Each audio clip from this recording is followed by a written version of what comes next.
Hi, I'm Stacy Tuschl, and I'm about to have a productive conversation with Mike Vardy.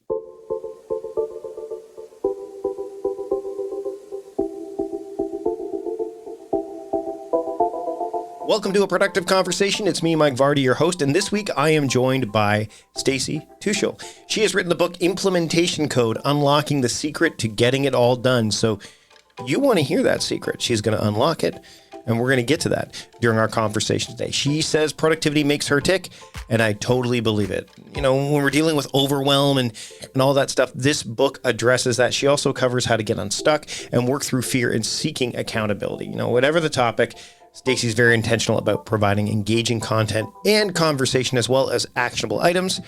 And that's why I'm having her back on the program again. She's been on the program before. Now it's time to hear her have another productive conversation with me. So let's get to it. Here's my productive conversation with Stacy Tuschl. Stacy, thanks for joining me today on the program. Thank you. I'm excited to be here. So the book that I'm holding in my hot little hands here, if you're watching this, if you got the video, then you know. If you're not, then you're just going to have to trust me. It's called The Implementation Code: Unlock the Secret to Getting It All Done. And right out of the gate, I'm just going to go to, whenever I read books, I dog ear. I was actually explaining this to my daughter yesterday. So if I have a physical copy of the book, upper corner is notes. So upper corner is like, these are things I want to touch on. But lower corner is quotes, right? So right out of the gate, I'm going to go to the 4 phases of achievement that you talk about in the book. So we're going to jump a little bit as we converse, but I want to talk about those because that stood out to me. And there's one that I want to get to in particular. But first, can you talk about the 4 stages of the 4 phases of achievement, rather, that you talk about in the book? Okay, first, I just have to say that is a really cool tip about the lower dog ear thing. No one do the top. Yeah, I just have one strategy and it's like go back, but that's all I really know. Yep. So I love that. Okay, so yes, let's dive in. So most of us, we really have 2 stages, right? We come here to learn. Yep. And then you do, right? And unfortunately, most people don't even do. They just consume, right? They just learn and they never actually do anything. But we get into this cycle of learning, doing, and then kind of complaining, this isn't working. Yeah. Why isn't this working for me? Maybe I'm not good enough. Maybe I'm not smart enough. Maybe it's my audience. Maybe it's right? All the things. And what I always tell people is there is a stage that is where all the gold happens, all the magic happens, and that's in refining. Right. And people, no one wants to refine. It's not fun. Like those little tweaks, you know, the thing that you might have to spend a ton of time to work on, to implement on, to give just like 1% better. People don't want to do that. That's not exciting, right? Yeah. We want massive growth, massive leaps. We don't want just a tiny bit better, right? But that's where the compound effect comes in, and where that little tiny bit of growth turns into quantum leaps eventually, right? So refining is absolutely hands down the place you spend 90% of your time, right? And then once you've gotten the results, I see people, and this happens all the time, right? People lose weight, and then all of a sudden you're like, whoa, what happened? They gained it all back. Or wait, I thought they were doing this and now they're not anymore. Last time I talked to them. And it's because they don't put a maintenance plan into place. That's right. That's what I wanted, because that's the quote that stood out. Without maintenance, things have a way of reverting to the previous state. Maintenance isn't sexy either. That's the other thing. Oh, yeah. Refining's not fun. Maintenance is definitely not what anybody wants to do. So how does someone, because this is the part that when people think about productivity, and you talk about this in the book, like producing an outcome, right? That idea. And I mean, when I think about productivity, I mean, I've talked about this. It's the marriage of intention and attention, right? This idea of like, what do I intend to do? How am I going to pay attention to it? But outcomes obviously are what you get from doing that. So, and hopefully a positive one if you're doing the right things, which, you know, again, getting it all done, you talk about the right things in there as well. But how do you get someone to say, you know, you're like, hey, you know what? The learning's great, the achievement, but you got to maintain. They're like, I don't know, man. That seems like it doesn't feel like achievement for people when they think about maintaining. So when you work with people, how do you get them to understand that not just refining, but maintaining is one of the biggest components? Yeah. So many people, we love to start. We love to find something new, set that new goal, and go after it. Starting is very fun for us. A lot of us are not great at finishing, right? And here's the deal. Maintenance is not actually even about finishing. It's about keeping the success going. Right. Right? Yep. So it's not about losing 20 pounds or, making six figures one time. It's about how do I keep doing that? And then you don't just get into maintenance and you're done. You continue to refine even in maintenance. Part of maintenance is setting up those measurements and those tactics to say, okay, where do I want to be 90 days from now to not just maintain what we have going, but to maintain the conversion, the getting better, right? That next level of growth. So refining is where the work is done, but the maintenance is what's going to give you long-term lasting success. I mean, I don't know what better word for achievement, right? Than really achieving that long-term lasting success. So again, most people, average people, they're doing the learning and and I want to say like that's where most people are. Right. And then a portion of them do. A portion. And maybe they get success, but maybe it's very short-term success, right? Or they get success one time, but they don't get it the next time, right? And then that's where the refining, the maintenance comes in. Man, when you get all four of those together, you will see drastic differences in what you're able to achieve. As I went through the book, there is one of the things I loved is the idea of you've got to start unlocking and start implementing. So whenever I'm going through a book, and I think this is key for people who want to refine, who want to maintain, who want to take things to the next level, that if the author can give someone some help along the way to say, hey, listen, like these are the key points. This is what you need to do. But what I noticed is, especially in the What's Holding You Back chapter, like you were pretty like open and vulnerable about like, hey, listen, these are things that we all face, and these are things you face. How important was it for you to make sure that people, when they read a book that's written by someone who is an achiever, who coaches people in the practices of getting things done and doing the right things, how important was it for you to say, hey, listen, we all like, I'm learning this stuff too along the way, and I'm struggling with this stuff. Yeah, for sure. I am a very positive person. I don't sit in negativity for very long, and I never show it because I don't think to show it. And I've learned over the years that is not what people want to see. It almost makes me look, whether it's unrelatable or even just, well, she's so perfect that this doesn't work like this in my world. And the more I've heard people say, but Stacy, right? And then kind of fill in the blank with one of those sentences, I realize how much I'm doing a disservice by not sharing, right? So it's funny, I wrote this book during the pandemic. So I read maybe half of it was pre-pandemic and the other half was in the pandemic. And I remember I was actually in Florida. I'm from Wisconsin, but I was in Florida vacationing at the time when like the world was shutting down. We were on our vacation for spring break. And I came on camera probably within maybe 24 hours. I'm, on vacation, my hair is not done, there's no makeup on. And I was maybe even a little emotional. I don't think I cried or anything, but I just went on and I said, listen, I am just like you. I am a small business owner. My building has just been shut down. This is not an ideal situation. And I kind of gave all of these things of what I was really going through, what was happening, and the scary thoughts that were coming up. But then I said, but listen, you can throw a pity party for 2 minutes and now it's time. We got to act. We got to go. Like, who's with me? Who's going to figure this out with me? Who wants to like really take lead and take charge here? And we're just going to go after this and we're going to come out on the other end. And people like that would have been a different rally if I was like, it's okay. It's not affecting me. Like, we're going to go after this and be amazing. People would have been like, she's crazy. She doesn't understand how severe this actually is. And forget that, right? And I said, I had to be realistically optimistic. Without that, they wouldn't have trusted me. Well, and the other thing is there's a fine line between ignorance and arrogance, right? Yes. You know what I mean? Like to the ignorance is bliss, but the arrogance level, like especially when you achieve and when you've got a successful business, if it's like I can feel free to ignore this, it can come off as arrogance because, well, it's not really affecting me, which we all know isn't true because there was and as of this recording, there still is a lot of uncertainty.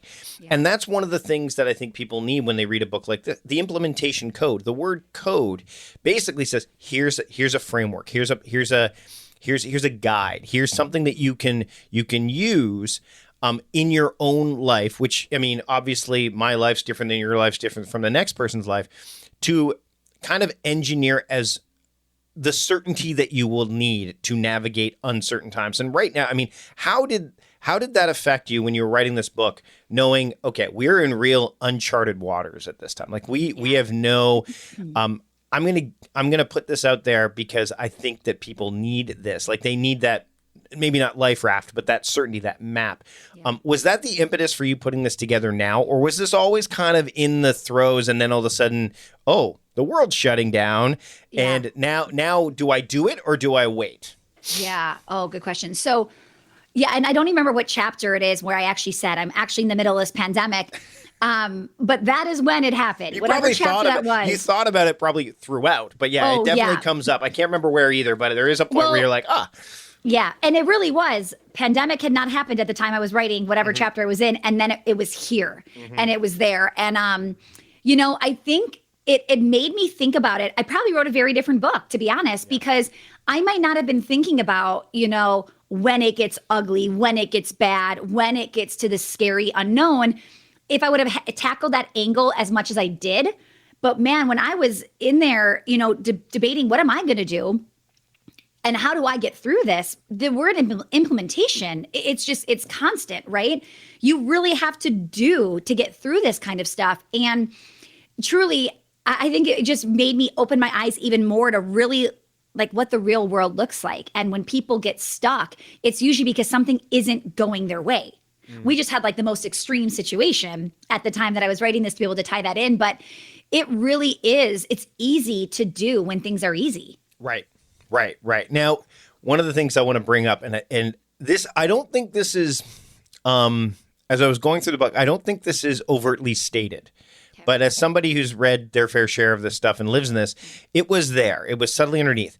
This isn't about getting it all done. Correct. Per se, even though the subtitle says getting it all done, because I mean, again, it's like Tim Ferriss's 4-hour work week, things like that. People are like, oh, I want to get it all done.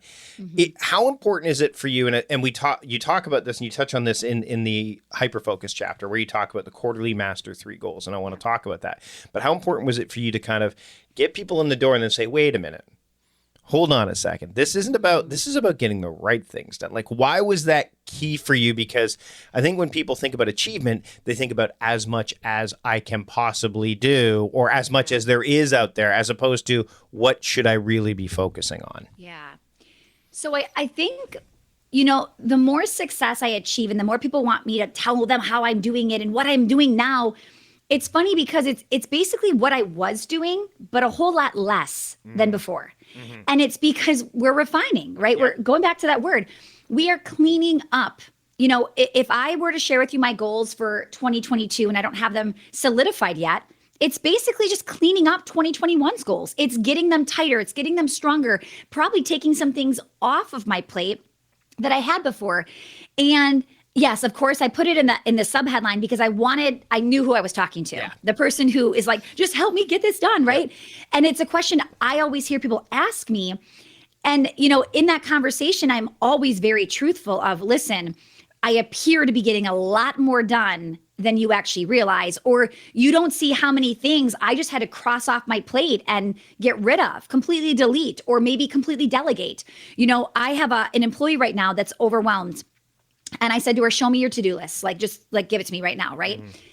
There is so much stuff that we can just pause on or just get rid of completely.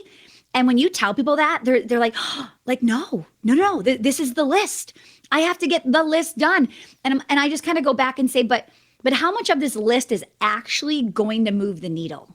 Like, what kind of results are we going to get when we do it? And if you feel like, well, that one email would be nice to send, but it may not make me more money. It may not do X, Y, Z, right? All of a sudden, we're looking at a very, very different game. So what is actually going to help you move the needle? What needs to happen? And what would just be nice to have happen, but it's on the bottom of your list. You've got to be okay with having part of that list never happening. Right. Let's circle back to the idea of, when things are uncertain, when things are moving forward faster than you could probably handle, like time flows on whether we want it to or not. Things are, and I mean, what's interesting is, of course, I don't know if you found this, but during the pandemic, there were periods of like, it's really slow. And then like, holy crap, things sped up really quickly. Like it's just fits and starts, right? Resourcefulness, you bring up in chapter 5. And the one thing, as soon as you're going through, it's on page 71. I'm looking at it right now. And the big subtitle, the subheading of establishing boundaries, I'm like, thank you. So many people, and you just touched on it, the idea of saying like, where do we draw the line? Mm-hmm. How important, I mean, you discuss this in the book, the importance of it, but how important is it for people to really give this more of their attention?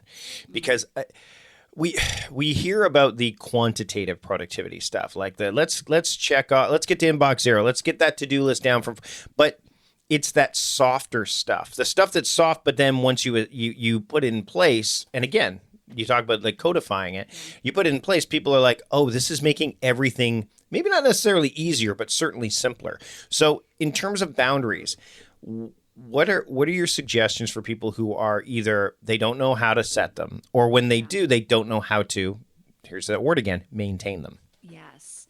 Yeah, it's fun to pick a boundary and to say, I'm not going to check email in the evening, or I'm not going to, schedule anything on Saturdays. And then somebody asks you something, a friend calls you up, or your mom asks you, right? And you just go, sure. And then you break your own boundaries. Mm-hmm. I think the biggest thing we have to realize is that no one is doing anything to us. We are allowing it to happen. Right? We are putting them on our calendar. They are taking up part of our white space, right? We get to decide. And I think part of us, we're people pleasers. A lot of us, we like to, we like to be liked. Mm-hmm. So we want to say yes when somebody needs something. And so many times we wake up so resentful of what the calendar holds today. And the only person we can blame is us, right? I recently interviewed, this was after the book, so it's not in there, but I recently interviewed Sherry Salata on my podcast. She was the she was the executive producer of the Oprah Winfrey Show. And one of the things that she had said to me on that episode, which I'm like, I'm stealing this from her, and I hope you steal this from me sharing it from her. But she basically said, when somebody asks me to do something, when it's in the future, it always feels like it's not going to affect me, right? So as we're recording this, Mike, if you were to ask me to like talk to me this week, it might feel like, oh shoot, I have a really busy week. But if Mike said, hey, 3 months from now, can we get on your calendar? It feels like, sure, 3 months, that's far away. And she said, I act like every day that people want on my calendar is today. So if you were to ask me 90 days from now to meet, I would say, do I have time to meet with Mike today? Mm-hmm. And if the feeling is not like this abundance of white space on my calendar, then I need to say, right now I'm not taking any new appointments. Right. And that's hard. It is. It is so hard because again, you don't want to sound rude. You don't want to sound, and here's what I've discovered is it's not about them. It's about you and what you need right now, and letting them know this has nothing to do with you. Right. I love our conversations. I love getting to spend time with you, but here's why. And this happened actually during the pandemic. I remember, and I felt really bad saying this because this is a nice person, but my sister-in-law was like, hey, it was over summer. I was still, I have brick and mortar businesses, not to mention besides my online. Mm-hmm. So I had a lot going on. And she was like, hey, we would love to schedule like a weekend away sometime this fall. And I had to say, right now, I'm still in this crazy season of not knowing what's going on. And I'm putting so much into my work week that on Saturday, Sunday, I just need to have a wide open free space, right? Mm-hmm. And she was like, well, you pick, like whatever weekend you want, like we can work around your calendar. And I had to say no like 3 different times because she wasn't really grasping it, right? Mm-hmm. And I just said, and she's like, you're busy every weekend? I'm like, no, I'm not busy every weekend. The idea here is that I'm wide open, that I can just get back to recharging so I can get back into Monday and save my businesses and figure out what I need to do. And you know what? She didn't fully understand, but it's okay. I don't need her to understand. Yeah. I just needed to keep me and my family safe and protected and me recharge, right? And I think sometimes we're trying so hard to get them to get it, and it's okay if they don't. It's funny. Speaking of, I mean, because you and I took a while to get this thing scheduled, and and a lot of it was due to conflicts and so on and so forth. But also part of it was changing boundaries, at least on my part too. One of the things I do, and I mean, the idea of theming my days gives me a boundary. And what I love, if you put yourself in a position where the choices are simplified or automated to a point. And I'm not saying like automated in terms of like you've got an app doing it, but like, for example, the podcast is a great example. We get a lot of requests for the podcast. As of this recording, we are booked all the way with either interviews already recorded or guests till April of 2022. Wow. And we're recording this on September 27th, 2021. Yeah. So part of me is like, okay, well, we need to make sure we have a good backlog, but 6 months of backlog is too much. But where's that line? Like, where do we do it? So, and this leans into the accountability piece too, because you talk about this in the book. I have an operations assistant who is operations coordinator, actually, who we sat down and I said, okay, when do you think is a good time? I know what my boundaries are. I want, and I'm also the type of person who's a people pleaser. So I'm like, oh, I feel really, this and this and this. And also sometimes we get an interview that is like, oh, we should really jump the queue on this. And I said, but that's me. I said, your job is to keep me out of my own way sometimes, more often than not, actually. And so we literally sat down last week and blocked off all the way until the end of the year. So no one can book any time until mid-January. We booked off spring break when my kids are out of school. And then we booked off the entire summer of next year, June, July, August. So then what we did, so it was just math. We're like, okay, well, now we only have this many weeks. And then how do we say no? And how do we say no in a way that you're going to feel okay? So I actually have a email template that I send. So I don't have to think about it. It's literally, and I think that the code is N0P3, which is nope. And it literally spits out a text that like a thing that says, hey, we're, sorry, right now we're full up to, but anything I think you can do to remove the emotional element, which is what I think trips us up.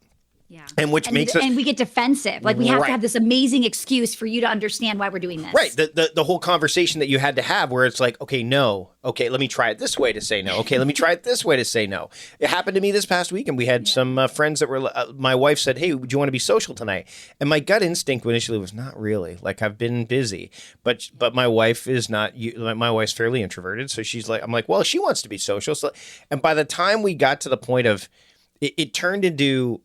turned from like having one person over to all of a sudden like 6 people. I'm like, no. So I had to actually send a text saying, hey, I overestimated my bandwidth, my energy. Sorry, can we wait? And you know what the best part was? Everyone was cool. No one was like, my God, you're such a jerk, blah, blah, blah, blah, blah. How important is it for people when they are establishing boundaries, when they're trying to be accountable, when they're putting this code in place for them to be really, really not only vulnerable, but realistic and true to themselves so that they can implement the way that they know that they can when they're at that optimal level. Yeah. Well, I think you have to get really clear on what it is you do want. And that example with your wife is a great example that sometimes it's like you have to negotiate what this is going to be together. It might not just be you getting to decide. You might have to do this with somebody, right? Right. So really coming up with a win-win for both of you. And yeah, sometimes you might be having to be a little bit more social than you want because it's your wife's turn or vice versa, right? Mm-hmm. So I think the big thing is getting very clear on what do I want and having everybody involved of this is like our time, right? So we have a rule. My daughter is 6 and she will ask for a play date every day. And she will ask for a play date the second the first play date goes home. Like they'll go home and she'll go, okay, now who can we invite over? Right. And we had to put in play date rules of Sunday is family day. So don't even ask for a play date on a Sunday because you're not going to see friends. Like it is going to be the family. And even just getting her to understand this is how we do it, it's helping the situation, right? So getting clear, making sure everybody's aware. And then what I like to do is I like to get ahead of the questions. So if I know that typically I do usually hang out with a group of friends on a Saturday or a weekend, or we see them every, however often, maybe every fall you go to this trip together, you might just give a heads up, say, hey, I know I typically do this. this year I'm not going to be able to. I wanted to, give you that heads up. And whether you give a reason or not, that's okay. But where you have to understand is people won't believe you or trust you or stick to your rules if you don't stick to your rules. Right. I love that. If you don't respect your boundaries, you can't expect anybody else to. No, right. And you got to get ready to go to be able to stick to it. What I love about this too is that when you're talking about the implementation code, people are like, oh, this is a book on how you operate your business. Nope. No. Yeah. Good frameworks are transferable and transcend that stuff. They transcend projects, they transcend and I think that what I find fascinating about what the pandemic has done is that you needed that. You needed like an operating system so that, because some people were working from home and there's no physical environmental change. So the shift is a mind shift thing. And if you've got some kind of codification or some kind of framework, I think that's really, really powerful.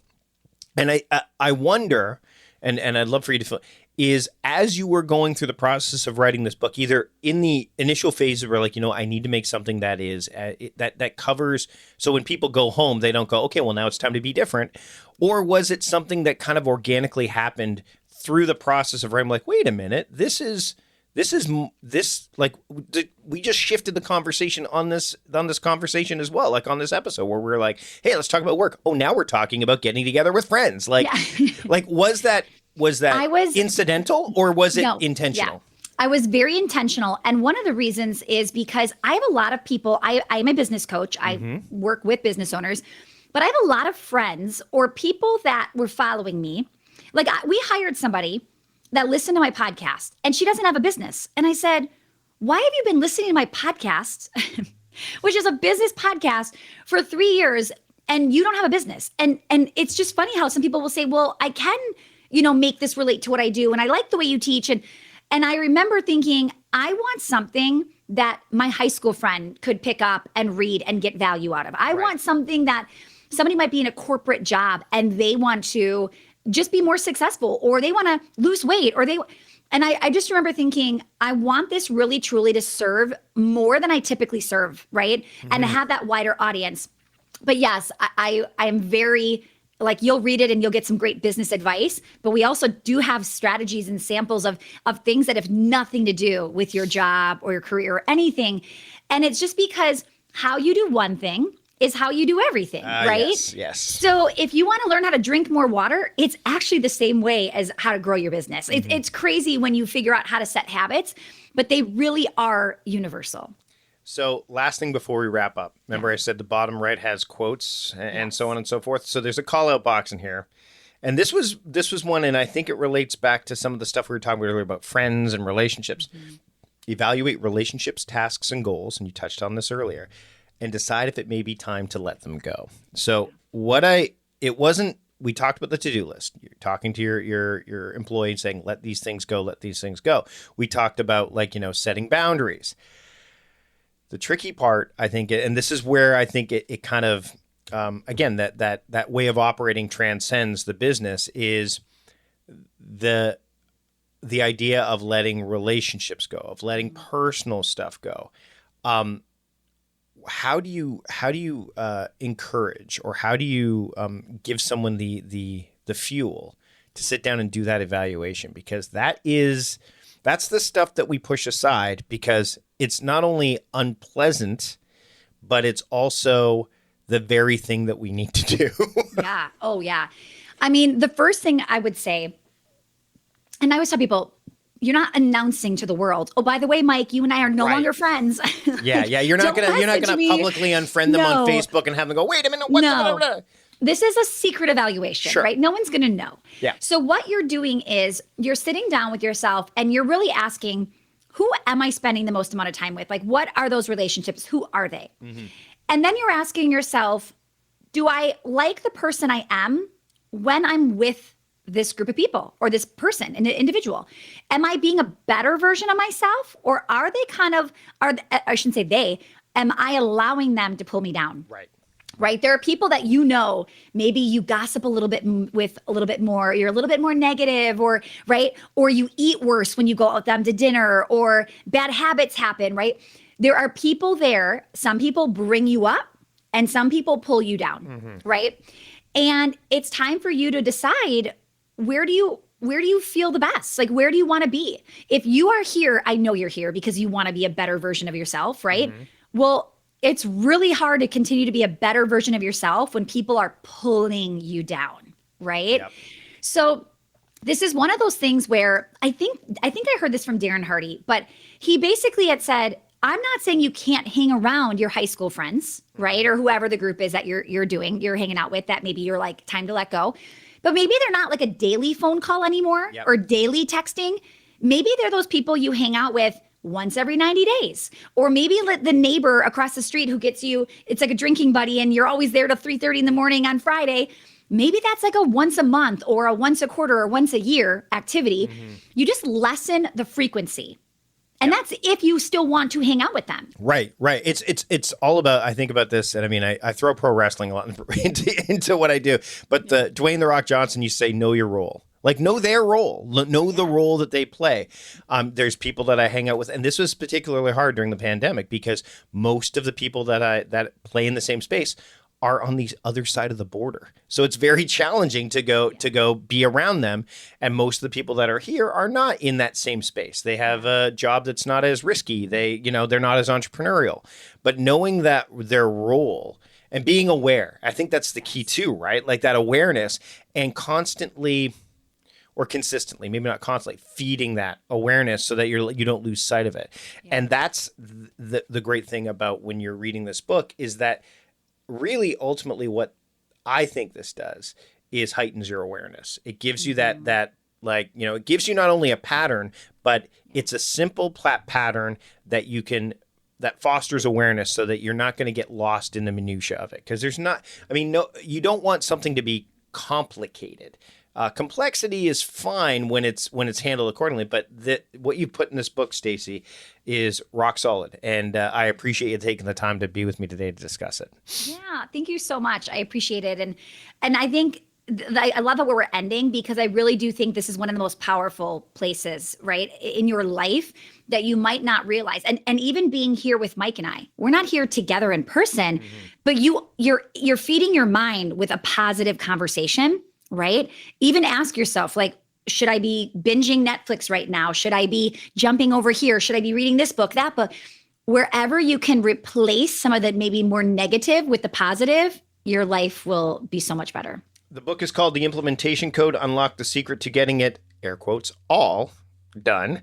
Air quotes are not on this book cover. Stacy, where can people pick up the book? And I think you've got like a course and stuff too, right? Yes. Yep. So if you go to implementationcode.co/free book, you can still get the book for free. Just pay the shipping and handling. And in the book, we have actually like a complimentary companion course that is free, and it's video and some workbooks and all of that. Because I said to my team, I'm like, how am I going to make an implementation code book and not get people to implement? We have to be bigger and better and get people to act. So I made sure we had some nice things with it to get you going and to get you taking action. Stacy, thanks so much for having a productive conversation with me today. Thank you, Mike. I appreciate it. Big thanks to Stacy for joining me today and having another productive conversation. You can find the links to our previous conversation and a whole bunch of other things at productivityist.com/podcast 404. You can also find all of the sponsors that were mentioned on today's episode and support them. That's how this show keeps going strong at productivityist.com/podcast sponsors. Another way you can support the show, well, just subscribe. You are currently listening to this on some sort of device. Maybe it's an iPhone, maybe it's an Android device. Maybe you're using Spotify. Maybe you're using Apple Podcasts. Either way, hit the subscribe button. That way you don't miss a single episode of what's to come. But also you can easily search through the archives without any issue whatsoever. Things will just get to you that much quicker. Speaking of keeping up with our episodes, next time around, I'm joined by Becca Ribbing. You don't want to miss that conversation. That's it for this one, though.